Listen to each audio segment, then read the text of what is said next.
Hi everyone, thank you for joining me. Today we are going to do a small sketchbook. So if you are new to bookbinding and you are looking for a simple and straightforward tutorial, this may be it for you. I will walk you through all the materials that you need and some of the basic techniques that you need to create this sketchbook. This should take you about 20 minutes or even less, so if you want, you can just follow along. Feel free to pause whenever you need, do everything at your own speed and don't rush it. So let's start with the materials. First, let's look at the cover. Here I'm using a William Morris pattern that I printed on a 200 grams paper, but you can use almost anything really. Just try to find a paper that is thicker than the paper you're going to use for your writing paper, your inside paper. So you can even use some gift wrapping paper, craft paper, or just a simple cardstock. Now for the paper, the actual paper you're going to write on, I like to use fine paper in my notebooks, but you can also use copy paper, the one that you can get in basically any store. Just try to write on a sample of your paper and see if you like it before you commit to it. I also enjoy using scraps or just mixing types of paper.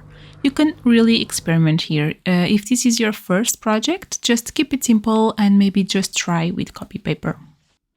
Next, you are going to need a needle. I'm using a bookbinding one. They are curved and are a bit thicker, but if you don't have one, you could just use a basic sewing needle. Just choose the thicker one that you have. A bone folder. This is going to help us fold the paper. If you don't have one, it's totally okay. Your hands will do the work just fine. Don't worry about it. Some thread. I'm using a linen thread, but you can use cotton or a synthetic one. Ideally, it should be a bit thicker than regular sewing threads, just to have a bit more strength to it. I like to use wax just to make the thread stronger, but it's not super essential. You can also buy a bookbinding thread that is already waxed. A metal ruler, so you can use it as a cutting guide. If you use a plastic one, you will eventually dent the ruler, so try to pick a metal one. An X-Acto, your best friend in bookbinding. You can also use a scalpel if you prefer, but it has to be something that has a really sharp blade. Lastly, a bookbinding awl. This will allow you to punch the holes in the paper. If you don't have one, a drawing pin or even a safety pin can help you with this.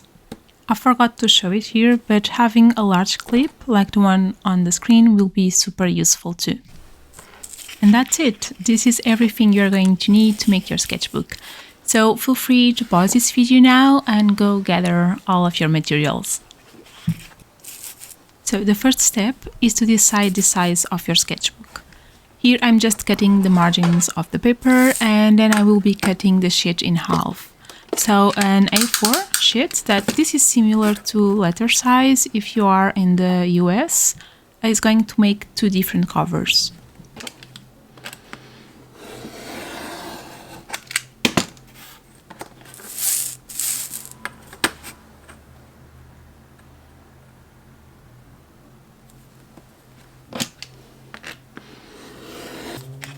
I am measuring and marking half of it before cutting.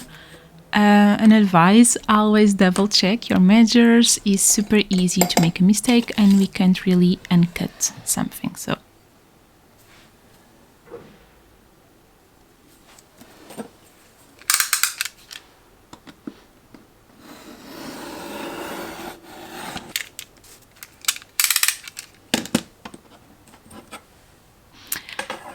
So now I have two covers. I'm going to save one for later.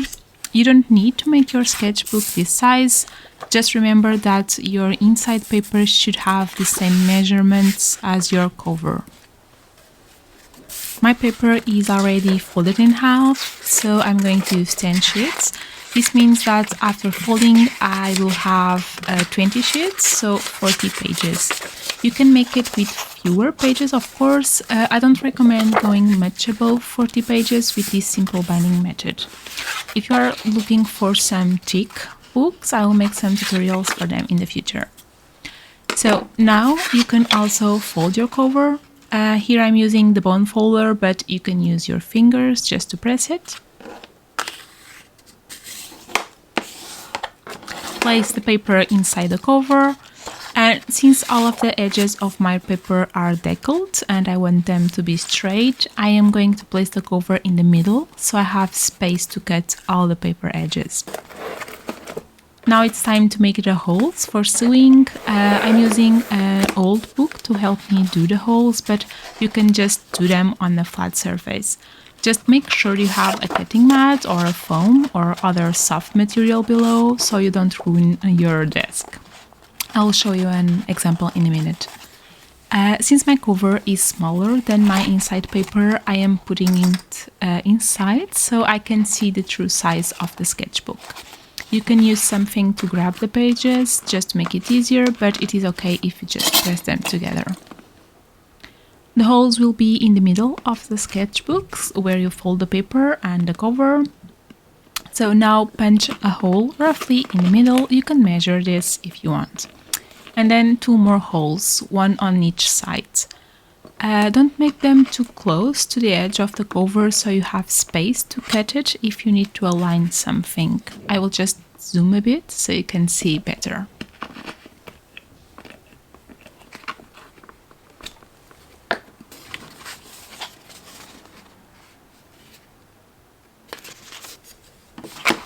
See here, I'm using a bit of wood to make the holes. Using the book makes it easier to actually find the middle, but it is totally doable without it.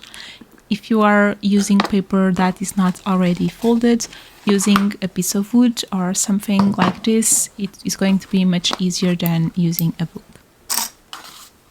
For this size, 3 holes are enough. If you are making a bigger notebook, you can make 5 or even 7. Make them evenly spaced and not too close to one another. Let's say you are doing an A5 one, you could just use 5 holes. I'm making them a bit wider because the needle is gigantic. You don't want to make them wider than they need to be, so experiment with the needle you are going to use. Now let's start sewing. Just cut a bit of thread, you don't need a lot. I am struggling here.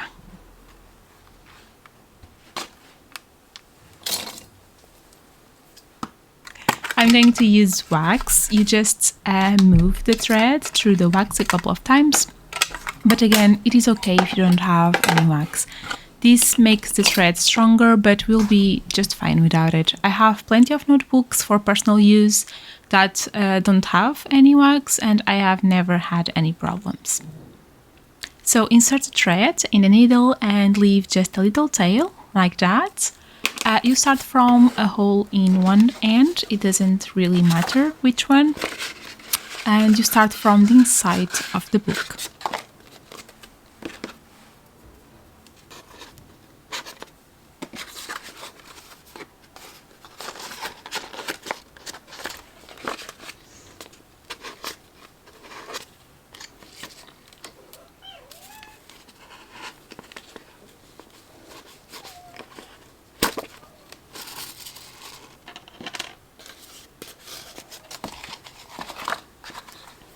Use a paper clip or something to grab the tail for you, just to make your life easier. Now the needle goes into the next hole, in this case the middle one. Feel free to actually check the inside pages so everything is lined up together.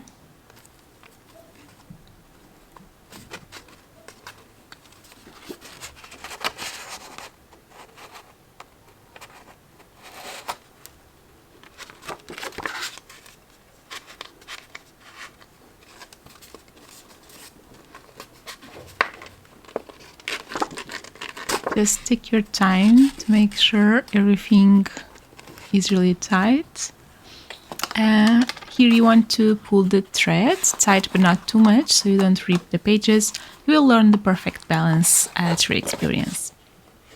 Think of this first sketchbook as a test and don't feel bad if you rip it a little or if the thread is not super tight. It is okay and the sketchbook will still work.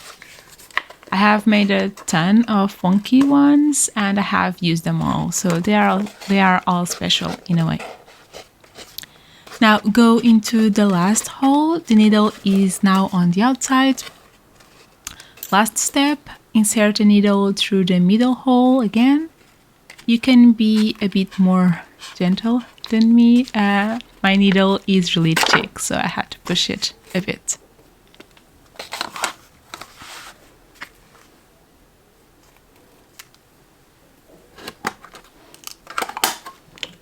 So now you want to cut the thread and tie a knot with the first tail that you left behind. I like to do a double knot just to make sure everything is properly tied.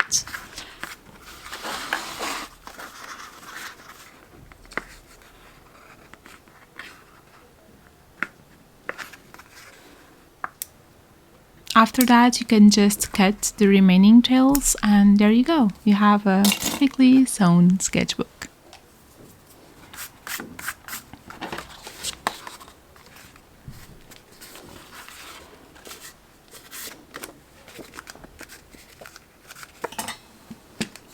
So the next phase is the cutting. We are going to finish this sketchbook. Here I'm going to remove the old blade. You have to remember that if you are cutting paper, the blade will get dull really fast. Now you should place the ruler at the end of the cover, align it well, and start cutting. So make light cuts, but make a bunch of them. So instead of trying to do it just in one cut, do a lot of them, but light ones.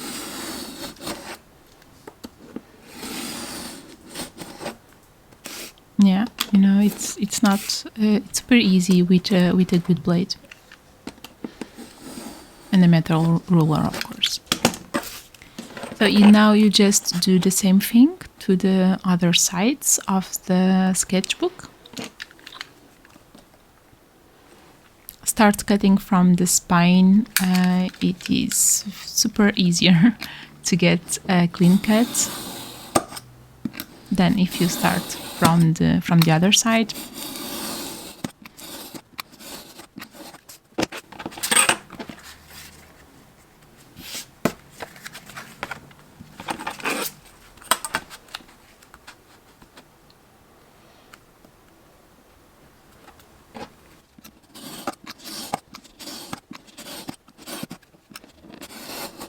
So slow and steady. It's really the best way to do this. If you are making a bunch of them, you will need to change the blade in the middle of it. Okay, so this is it. You have your sketchbook ready. I'm going to round the corners of mine, but you need a specific tool to do this. So this step is not ideal for your first project, but now you know how it is done. Make sure to subscribe if you'd like to see more tutorials about bookbinding. And I hope you enjoyed this sketchbook tutorial and that you have the final one in your hand right now. Most of all, I hope you had a nice time. Just let me know in the comments if you have any questions or if you'd like me to explain something a bit better. I would love to help you with that. Have a great day.